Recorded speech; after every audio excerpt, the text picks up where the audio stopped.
What's going on, guys? Darren Kane here, back for another Dragon Ball The Breakers video. In today's video, we have another discussion-based video, a new issue with episode, and this time we're going to be talking about the issue with summoning in Dragon Ball The Breakers. So for this topic, I just want to talk about what a level 4 does and what a level 4 is. So basically, a level 4 is a stronger version of your level 3 Transphere. It increases the damage and allows you to be in that transformation indefinitely. You take damage, but by doing super attacks, it does not, waste your transformation at all. The only way you lose this transformation is by being damaged. You can stay in it for as long as you like. So it's a very good stall tool. It's a very good damage dealer. It has a lot of purposes. But there is a thing that they changed about the level 4 and acquiring level 4, and they made it a lot easier in Season 2.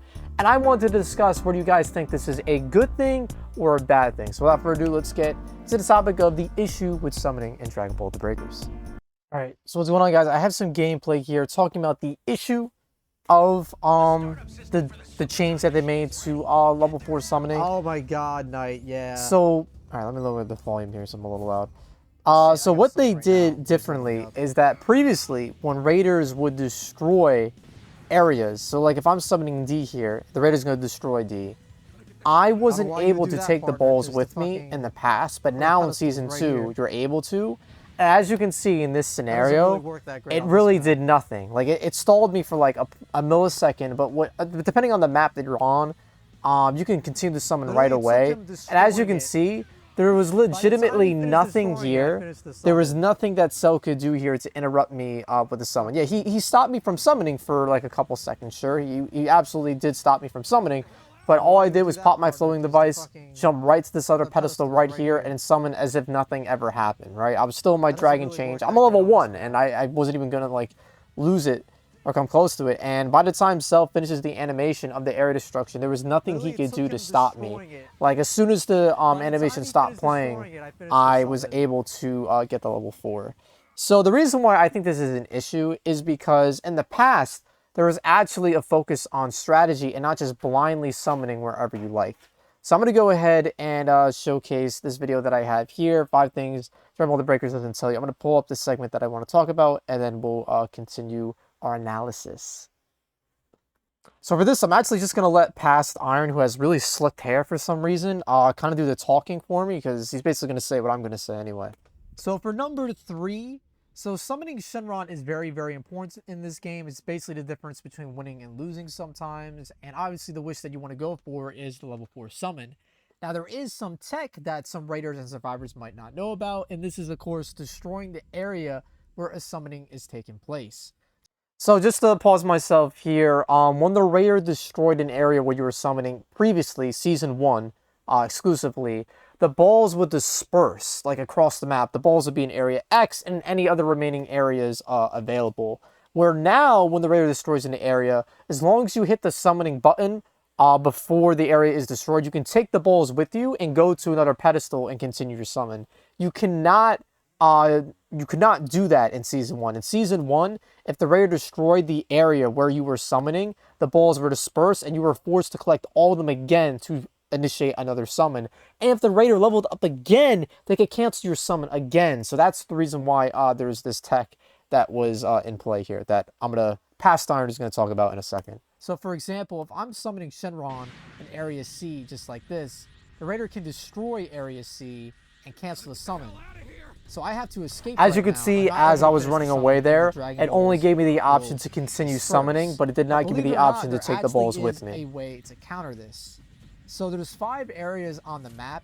All of them are destroyable, but there is one area that isn't, and that's Area X. On every map, Area X exists, and that's where the Super Time Machine spawns, but there's also a pedestal as well for survivors to summon Shenron. And here, this is where the raider cannot destroy the area, and you could summon for free.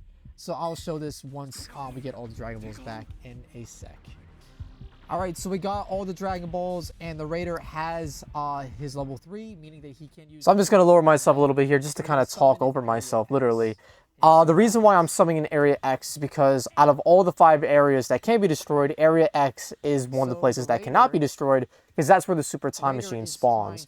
So no matter, the Raider cannot use Area Destruction to stall or interrupt the summon. The only way the Raider can stop a summon in Area X is by attacking the summoner. Either super attacks, ki blast, melee combos, what have you, they have to attack the summoner. They cannot interrupt the summon via area destruction. So that's the reason why summoning in Area X was so important.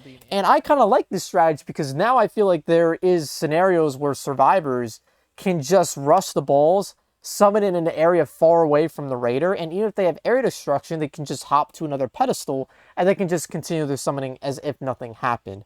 Where in this scenario, it was risky because summoning in Area X meant that the Raider had, it was easier for them to interrupt your summon, but it also created this sort of tricky situation where you would have to save your summon, typically for the Super Time Machine to be out, because you raw summon in Area X.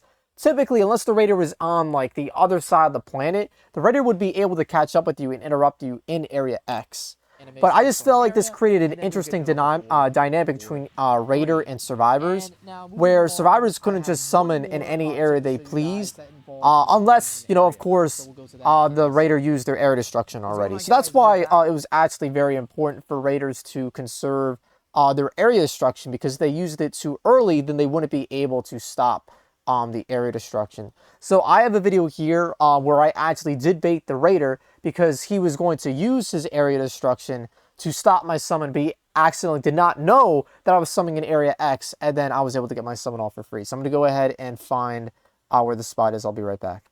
Alright, excuse the quality here. The quality has increased dramatically since I originally started uploading content. But basically, I believe Cell still had area destruction at this time. So the only way I would have been able to get a summon off in this scenario was to summon in Area X. So I go to Area X's pedestal, and I begin my summoning. As you'll see here, Cell goes to use... He got baited. He got baited. So I baited Cell into using area destruction because he wanted to interrupt the summon, which would basically cancel out my level 4 and force us to collect all the balls all over again. But because he preemptively used area destruction, I was able to get my summon off in Area X after his animation ended.